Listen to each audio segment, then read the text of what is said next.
প্রিয় স্নেহের 2025 সালের নতুন বছরের সপ্তম শ্রেণীর ছাত্রছাত্রী বন্ধুরা, আশা করি তোমার সঙ্গে ভালো আছো। আজ আমরা যে বিষয়টি নিয়ে আলোচনা করব সপ্তম শ্রেণীর সেকেন্ড সামেটিভ অর্থাৎ দ্বিতীয় পর্যায়ক্রমিক মূল্যায়নের ভূগোলের সিলেবাস, প্রশ্নকার এবং নমুনা প্রশ্নপত্র নিয়ে। প্রথমে তোমরা সিলেবাসটা দেখে নাও কী কী বিষয় তোমাদের সেকেন্ড সামেটিভ অর্থাৎ দ্বিতীয় পর্যায়ক্রমিক মূল্যায়নে থাকবে। দ্বিতীয় পর্যায়ক্রমিক মূল্যায়নের ক্ষেত্রে ফুল মার্কস থাকবে 50, আর সময় তোমার থাকবে 1 ঘন্টা 30 মিনিট। তোমার থাকবে ভূমিরূপ, নদী, শিলা ও মাটি, আর থাকবে আফ্রিকা মহাদেশ। এই 4টি অধ্যায় থেকে তোমাদের কিন্তু সেকেন্ড সামেটিভ অর্থাৎ দ্বিতীয় পর্যায়ক্রমিক মূল্যায়নের প্রশ্নপত্র হবে। এবার আমরা নমুনা প্রশ্নপত্রটা দেখে নেব।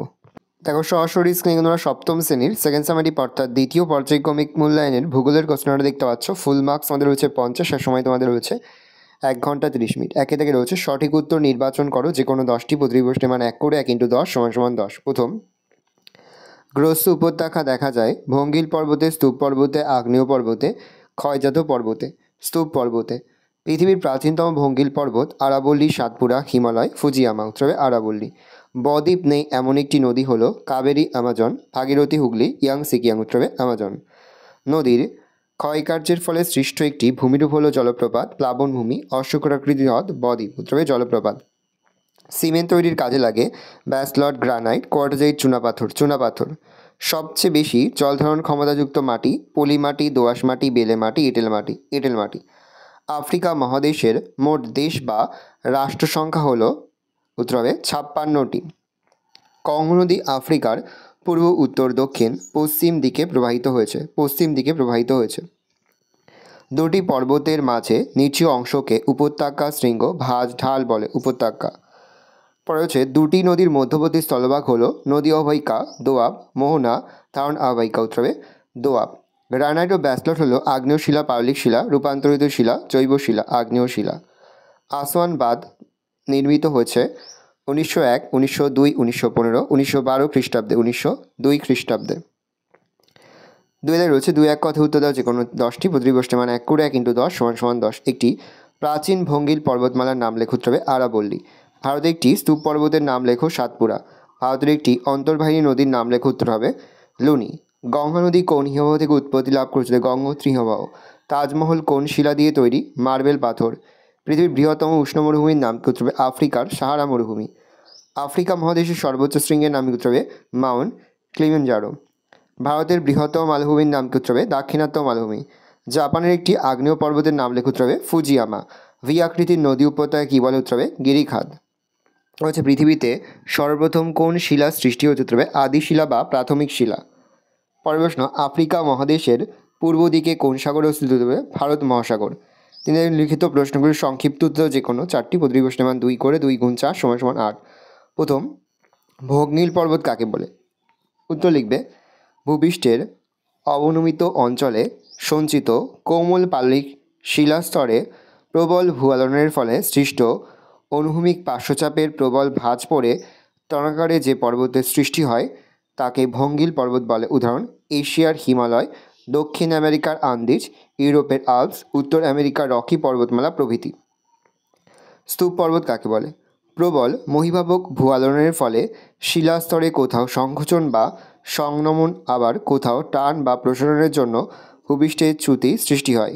দুটি চ্যুতির মধ্যবর্তী ভূখণ্ড উঁচু হয়ে ওপরে উঠে এলে পৃথিবীপৃষ্ঠে হোস্ট বা স্তূপ পর্বতের সৃষ্টি হয়। উদাহরণ: ভারতের সাতপুরা, ফ্রান্সের ভোজ, জার্মানির ব্ল্যাক ফরেস্ট প্রভৃতি। জলবিভাজিকা কাকে বলে? কোনো উচ্চভূমি দুটি নদী ব্যবস্থাকে পৃথক করলে তাকে জলবিভাজিকা বলে। জলবিভাজিকার বিভিন্ন দিকে বয়ে যাওয়া জল একাধিক ছোট ছোট জলধারার মধ্যে দিয়ে বয়ে গিয়ে মিলিত হয়ে মূল নদী তৈরি করে। রেগুলিত কাকে বলে? মাটি সৃষ্টির প্রাথমিক পর্যায়ে এটি গঠিত হয়।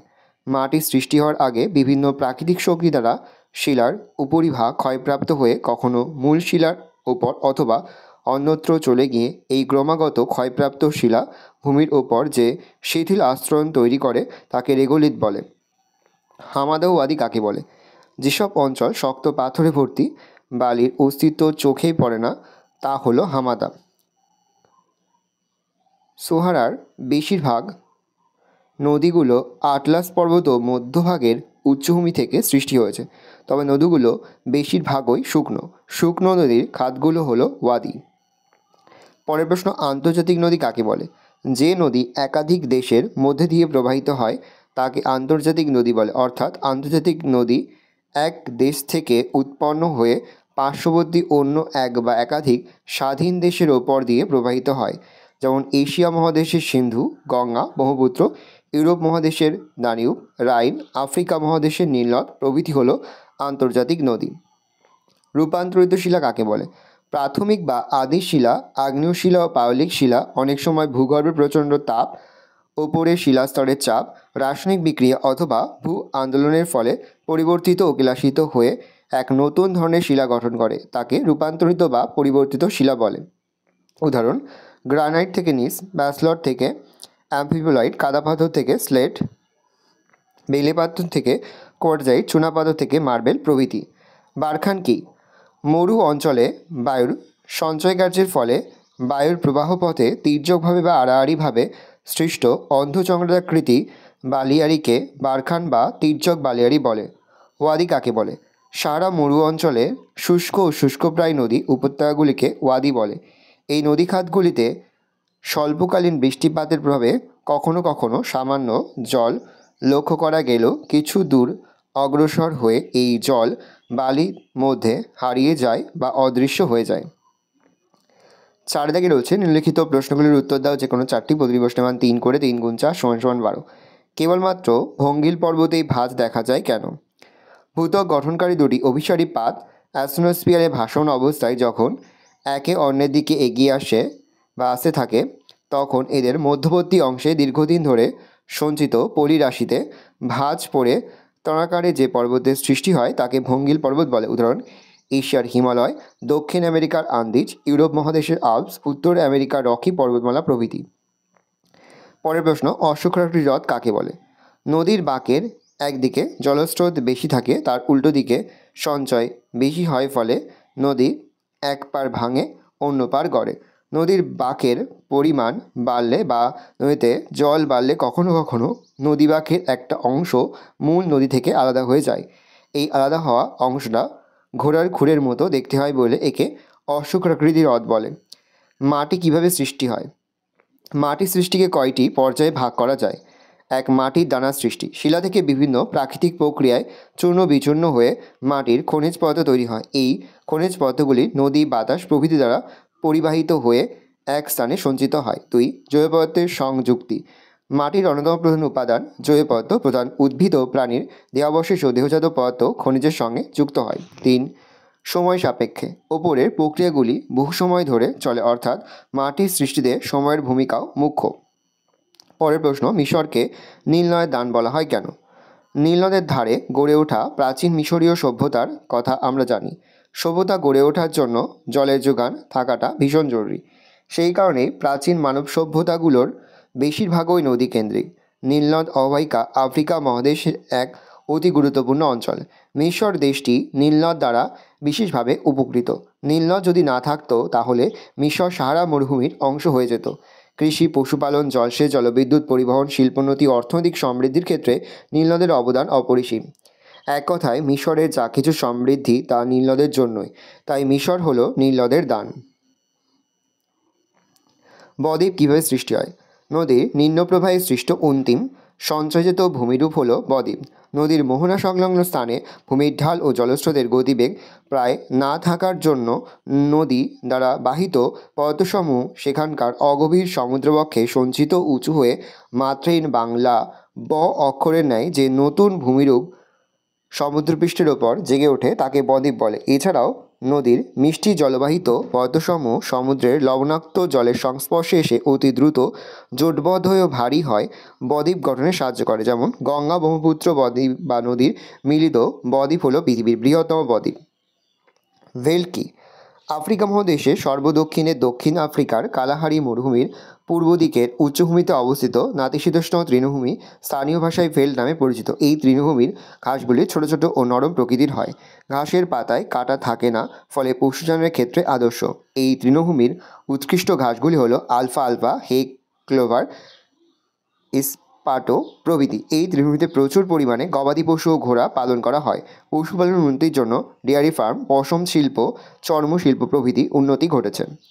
পাঁচে দেখেছে ব্যাখ্যামূলক উত্তর লেখো, যে কোনো দুটি, প্রশ্নের মান 5 করে, 5 গুণ 2 = 10। প্রথম, উদাহরণসহ পর্বতের শ্রেণীবিভাগ করো।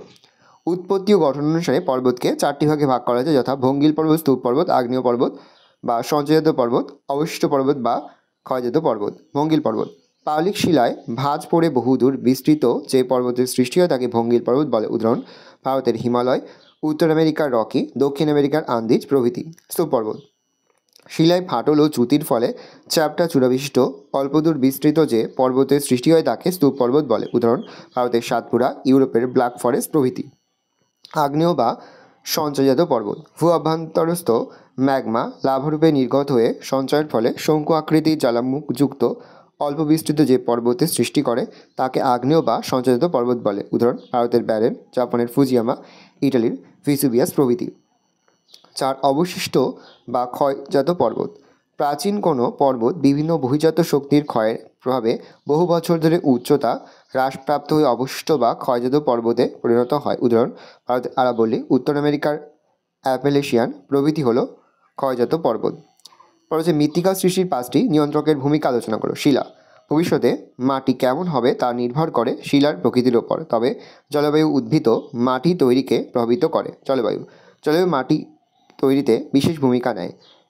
উষ্ণ ও বৃষ্টিবহুল জলবায়ুতে তাড়াতাড়ি মাটি তৈরি হয়, আবার শীতল ও শুষ্ক জলবায়ুতে বা অঞ্চলে মাটি তৈরি হতে সময় লাগে, তাই এটা উষ্ণ ও আর্দ্র অঞ্চলে মাটির গভীরতা বেশি হয়। ভূপ্রকৃতি, ভূমির প্রকৃতি মাটি তৈরিকে প্রভাবিত করে। ভূমির খাড় ঢালে মাটি তৈরির সুযোগ কম, আবার ভূমির ঢাল যেখানে কম সেখানে ধীরে ধীরে মাটির স্তর তৈরি হতে পারে। জীবজগৎ, জীবিত ও মৃত উদ্ভিদ ও প্রাণীর অংশ মাটিতে খুব কমই থাকে, কিন্তু পিঁপড়ে, কেঁচো, ছুঁচো, সাপ মাটিকে আলগা করে, ফলে জল ও বাতাস মাটিতে প্রবেশ করে। মৃত উদ্ভিদ ও প্রাণী মাটিতে পুষ্টি যোগায়। সময়, মাটি একদিনে তৈরি হয় না, হাজার হাজার বছর, এমনকি লক্ষ লক্ষ বছরও লেগে যায় কখনো কখনো। বলছে নদী কী কী কাজ করে তা সংক্ষেপে আলোচনা করো। নদী প্রধানত 3 প্রকার কাজ করে: ক্ষয় কাজ, বহন কাজ আর সঞ্চয় কাজ। নদী মূলত বয়ে যাওয়া জলধারা। নদী ও তার জলস্রোতের ধাক্কায় মাটি, বালি, ছোট বড় নুড়ি, এমনকি বড় বড় পাথর সবই চূর্ণ করে এগিয়ে চলে, এটাই নদীর ক্ষয় কাজ। প্যারাচেঞ্জ করে লিখবে, এইসব নুড়ি, কাকর, বালি, পলি সবই নদীর স্রোতের সঙ্গে উঁচু থেকে নিচু অঞ্চলের দিকে বয়ে চলে, এটাই নদীর বহন কাজ। আবার কোথাও স্রোত কমে গেলে এই সব পদার্থগুলো নদীর পাশে বা নদী খাতের মধ্যে জমা হতে থাকে, এটাই নদীর সঞ্চয় কাজ। নদী এই 3 প্রকার কাজ নির্ভর করে নদীর শক্তির ওপর। নদীতে জলের পরিমাণ, গতিবেগ, ভূমির ঢাল প্রভৃতি থেকে নদী শক্তি পায়। নদীর শক্তি বেড়ে গেলে নদী বেশি করে ক্ষয় আর বহন কাজ করে, আবার নদীর শক্তি কমে গেলে নদী বেশি সঞ্চয় করে। পরের প্রশ্ন, আফ্রিকা মহাদেশের সাভানা তৃণভূমি ও ভেল তৃণভূমি এবং ভূমধ্যসাগরীয় উদ্ভিদের পরিচয় দাও। সাভানা তৃণভূমি, নিরক্ষীয় অঞ্চলের উত্তর আর দক্ষিণে বৃষ্টি কমে যেতে থাকে, গরমকালের দৈর্ঘ্য বাড়ে আর বৃষ্টি হয় বছরে 150 সেমির মতো। মরুভূমির দিকে বৃষ্টি কমে 25 সেমির মতো হয়ে যায়। মোটামুটি গরম আর কম বৃষ্টির জন্য বড় গাছের সংখ্যা কম, তার বদলে লম্বা ঘাসের প্রান্তর চোখে পড়ে। দিগন্ত বিস্তৃত ঘাস জমির মধ্যে অ্যাকেসিয়া আর বাওবা জাতীয় গাছ দেখা যায়। নাতিশীতোষ্ণ তৃণভূমি বা ভেল, আফ্রিকা মহাদেশের দক্ষিণ দিকে কালাহারি মরুভূমি আর ভারত মহাসাগরের ধারে উপকূল অঞ্চলে শীতকালে বেশ ঠান্ডা পড়ে, গরমকালে মোটামুটি গরম। শীত গ্রীষ্মের তাপমাত্রার মধ্যে পার্থক্য খুব বেশি, এখানে মরু অঞ্চলের থেকে একটু বেশি বৃষ্টি হয়। উঁচু পাহাড়ের ঢালে পাপলার, উইলো এই সব গাছ দেখা যায়। সমভূমি এলাকায় ছোট খসখসে সবুজ ঘাস দেখা যায়, এই তৃণভূমিকে বলে ভেল্ড। ভূমধ্যসাগরীয় উদ্ভিদ, আফ্রিকার একেবারে উত্তর পশ্চিম ও দক্ষিণ পশ্চিম অংশে ভূমধ্যসাগরীয় জলবায়ু দেখা যায়। এই জলবায়ু অঞ্চলে শীতকালে বৃষ্টি হয়, সারা বছর 50 থেকে 100 সেমি বৃষ্টি হয়, গরমকাল বৃষ্টিহীন থাকে। পাতায় নরম মোমের আস্তরণ দেখা যায়। জলপাই, ওক, আখরোট, ডুমুর, কক গাছগুলো এখানে জন্মায়। গরমকালে জলে সন্ধানে গাছের মূলগুলো অনেক গভীরে চলে যায়। কমলালেবু, আঙুর এসব ফলের বাগান খুব চোখে পড়ে। ভালো করে দেখে নাও, এই রয়েছে টোটাল তোমাদের সেকেন্ড সামেটিভ অর্থাৎ দ্বিতীয় পর্যায়ক্রমিক মূল্যায়নের 7ম শ্রেণীর ভূগোলের কোশ্চেন পেপার। ভালো কোশ্চেনটা দেখে নাও। আশা করি ভিডিওটা ভালো লেগেছে। ভিডিওটা ভালো লাগলে ভিডিওটা লাইক করতে ভুলবেন না। আমার চ্যানেল নতুন হওয়া লাগলে সাবস্ক্রাইব প্রেস করে পাশে বেল আইকনটি প্রেস করে যখন নতুন করে ভিডিও আপলোড করি সবার ফার্স্ট নোটিফিকেশন পেয়ে যাও। আর এই ভিডিওটি তোমার বন্ধু বান্ধবী আত্মীয় স্বজন সবার মধ্যে কিন্তু অনেক শেয়ার করে যেটা বছর সপ্তম শ্রেণীতে পড়ছে। আমরা কিন্তু ইতিমধ্যে সপ্তম শ্রেণীর প্রতি বিষয়ের সিলেবাস প্রশ্নকাল এবং নমুনা প্রশ্নপত্র কিন্তু আপলোড করে দেবেন। এখনও পর্যন্ত সেই ভিডিওগুলো না দেখে থাকো, ভিডিওগুলো কিন্তু তাড়াতাড়ি দেখে নাও। তোমাদের সকলকে জানাই আগাম পরীক্ষার অনেক শুভেচ্ছা এবং অভিনন্দন। আশা করি সকলের পরীক্ষায় খুব ভালো হবে। তোমরা কোশ্চেনটা দেখে নাও।